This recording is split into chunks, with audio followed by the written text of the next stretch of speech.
In the glittering world of gold mining, where fortunes are dug from the heart of the earth, one name stands out: Rick Ness. Known for his uncanny ability to strike gold, Rick has etched his legacy in the Klondike's history. But hold on.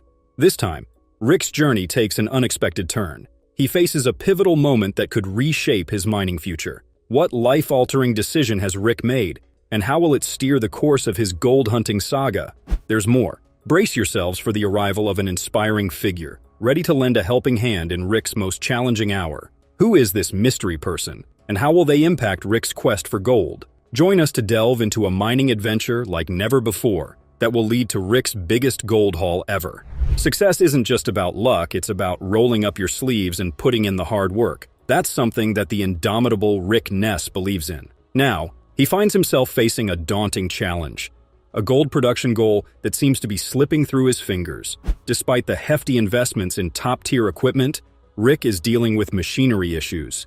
Different hurdles are emerging, putting a wrench in the gears of progress, but the twists and turns in this mining saga don't end there. On top of all that, Rick is at a crossroads, facing a crucial decision about the ownership of the land. But the heart of the challenge lies in the earth itself. The act of digging and extracting precious gold from the depths becomes a battle against time and nature. It's a struggle that Rick faces head-on, with determination etched on his face.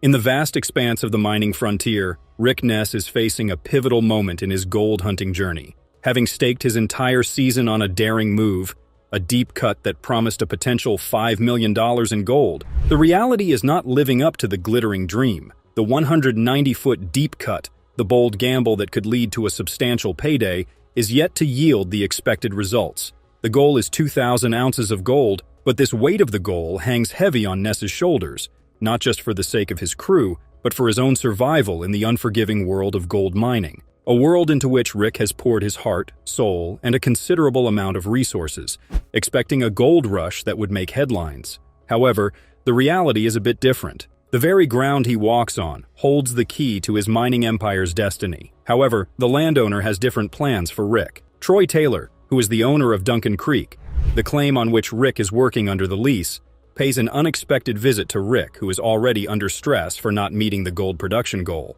Cutting right to the chase, Rick questions the purpose behind Taylor's unanticipated visit, and Taylor, without beating around the bush, dives straight into the heart of the matter.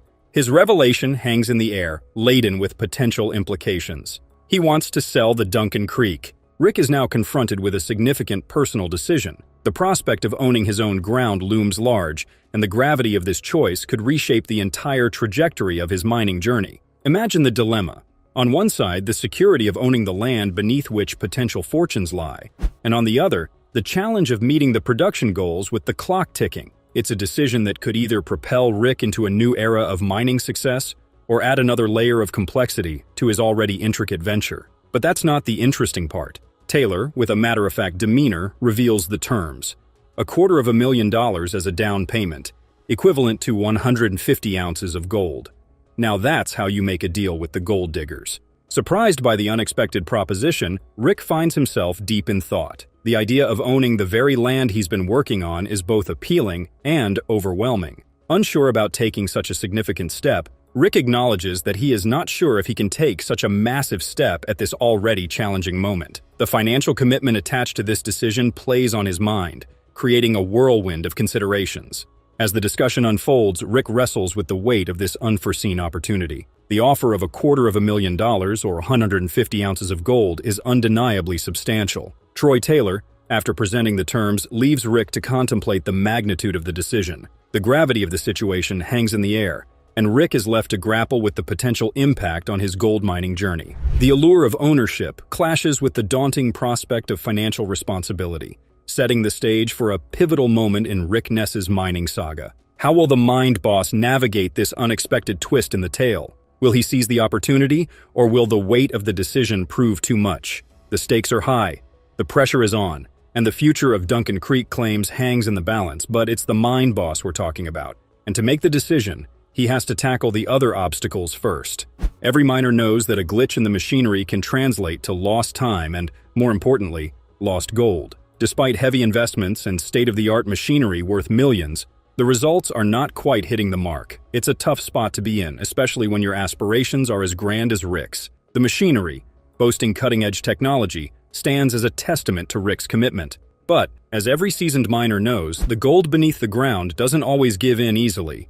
Rick is stuck dealing with a big problem, and he can't tackle it solo. He's in need of help, but the question is, who can he turn to? The first person who crosses Rick's mind in this crucial moment is none other than his reliable dad. With winter approaching, he calls his father for assistance, hoping to bring in the energy needed to finish the season strong. Rick's dad shows up and is pretty amazed by the whole mining setup. He's all in to help out however he can. The two of them now tackle the problem together, dealing with the challenges of mining and figuring out a way forward. The first problem he deals with is the wash plant. With Monster Red running on a tight crew, Rick faces a tough time finding more workers.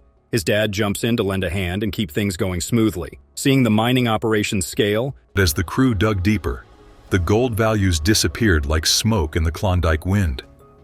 Water management, once Parker's specialty, became his operation's worst nightmare. The sophisticated systems that had set industry standards were now failing against unprecedented challenges. Springs nobody knew existed turned cuts into lakes overnight, drowning equipment and washing away precious time and money. The crew worked around the clock, fighting a losing battle against nature's fury. The equipment breakdowns hit next, like dominoes falling in a perfectly orchestrated disaster. Machines that had been pushed to their limits finally started giving up, one after another.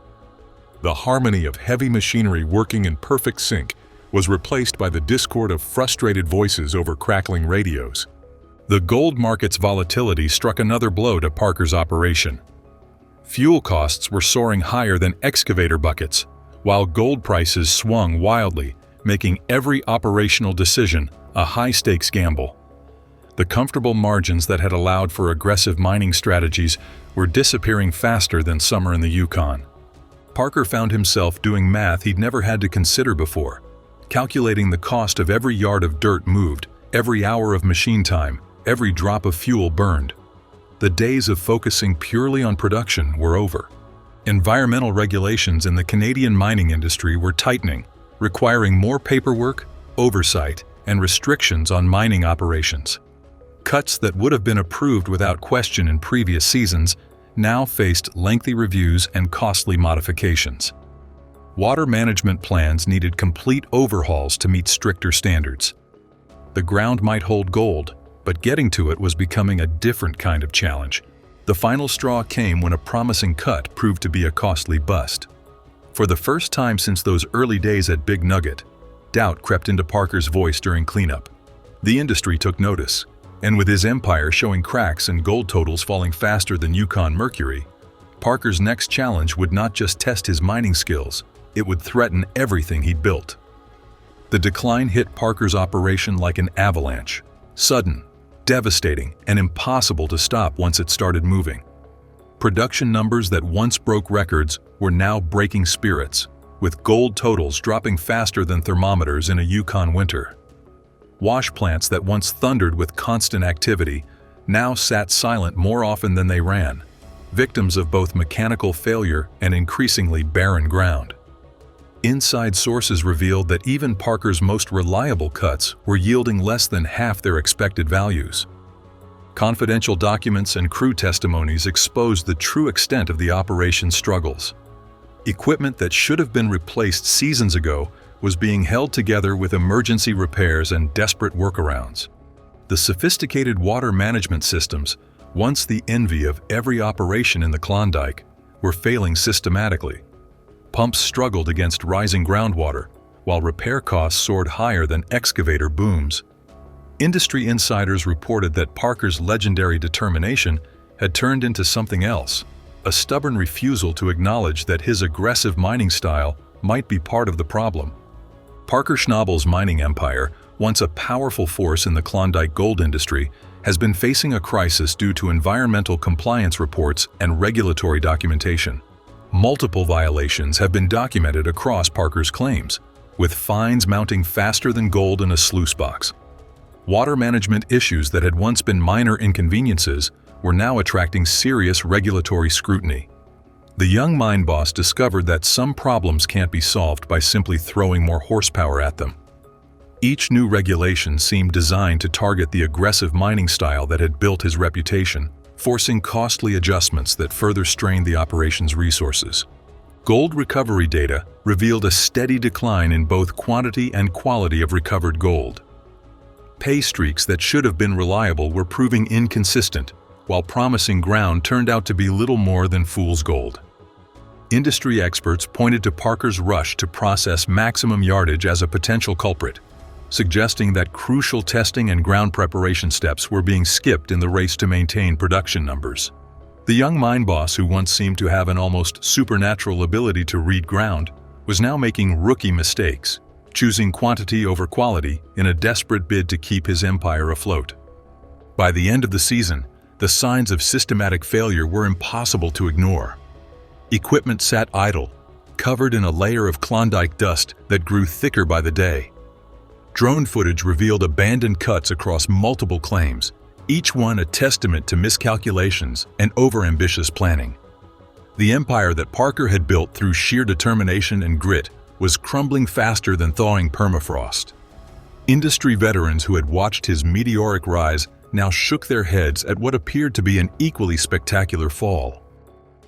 Rick's dad figures he can help out. Without any hesitation, he gets down to work, doing everything needed to keep Monster Red up and running. At Duncan Creek, Rick encounters a hurdle with his 700 excavator. A cracked hydraulic line threatens to slow down the crucial task of clearing tailings. It's a setback that demands immediate attention. Rick, with a determined look on his face, asks his dad to help there too. Rick's dad, not a stranger to hard work, steps into the role of a makeshift mechanic. With tools in hand, they inspect the excavator, and the problem becomes clear: a cracked hydraulic line. It's a hands-on challenge, but Rick's dad isn't one to back down. They work together, making the welding process seem like a puzzle they are determined to solve. After a series of intense efforts, welding, and a bit of elbow grease, the hydraulic issue is fixed.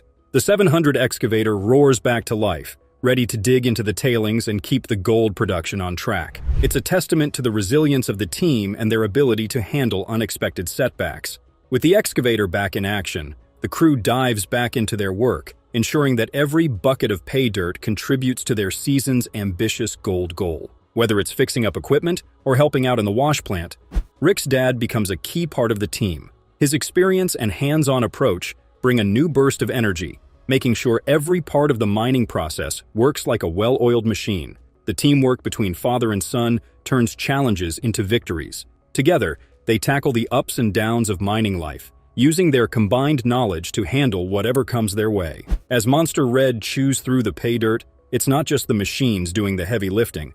It's the power of a united team working towards those big gold goals. Despite the challenges, including equipment breakdowns and a flooded cut, the team is determined to reach the season's gold target of 2,000 ounces.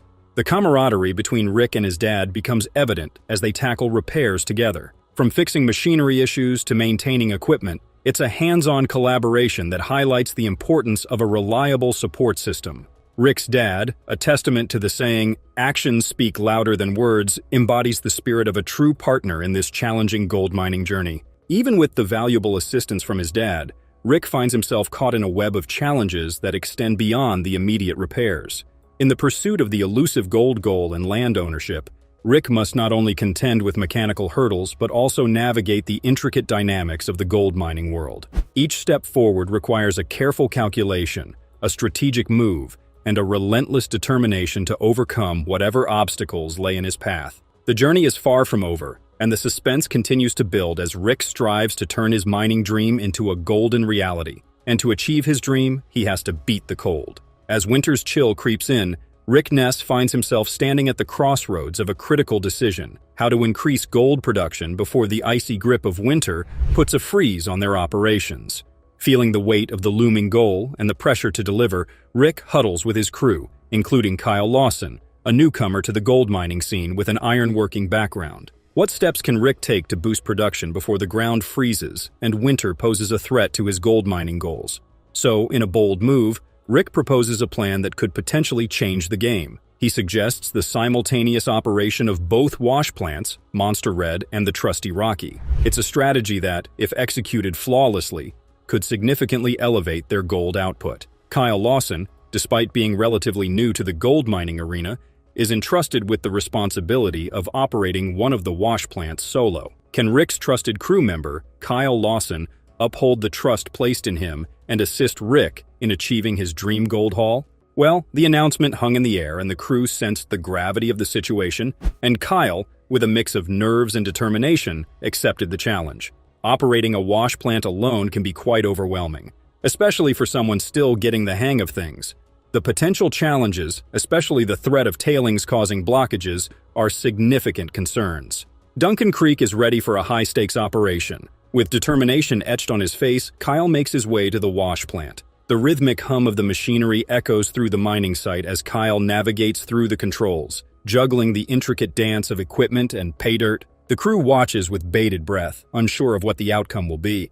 Despite the initial nervousness, Kyle begins to find his rhythm. The wash plant responds to his commands, and the pay dirt starts flowing smoothly. The potential catastrophe of tailings causing a shutdown becomes a distant worry as Kyle defies the odds and keeps the operation running like a well-oiled machine.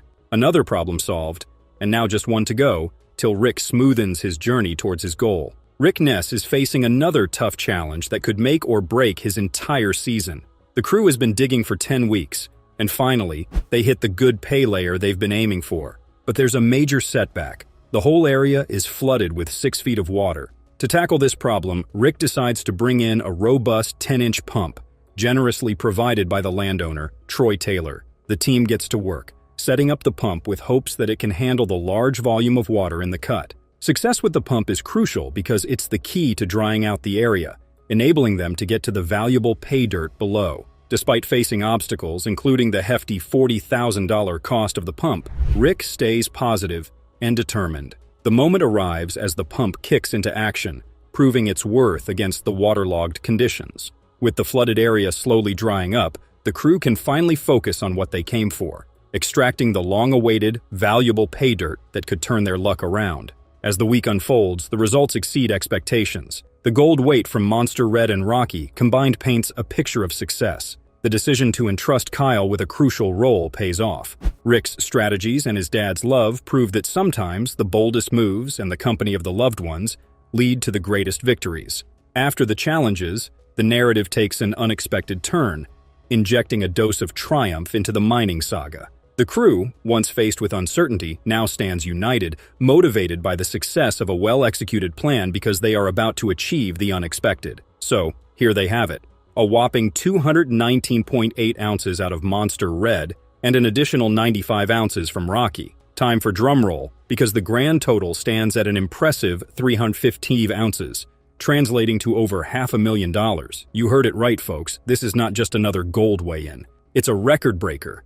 The excitement can be seen as Rick and the crew revel in the victory. This achievement marks their biggest gold haul ever, a remarkable feat that's sure to go down in mining history. The mining site buzzes with newfound energy, and Rick's gamble seems to be steering them in the right direction. This success is not just a number on the scale. It's a testament to their resilience, determination, and the unwavering spirit of the team. But there is still one thing to do. The taste of success lingers in the crisp Klondike air as Rick heads to meet with none other than Troy Taylor. In a moment of revelation, Rick unveils his decision. The words hang in the air as Troy Taylor's eyes light up, mirroring the excitement of sealing the deal. Rick declares that he is ready to buy, making it clear that he's ready to take the plunge and make a substantial commitment. Despite recent challenges, the crew comes together to celebrate their hard-earned success. Cheers echo through Rally Valley, a testament to their resilience in the face of adversity.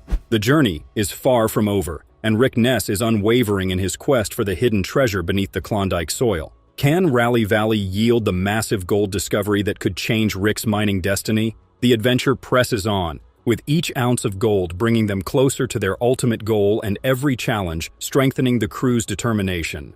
The Rally Valley saga unfolds, and only time will reveal the true extent of the gold-rich bounty waiting to be unearthed.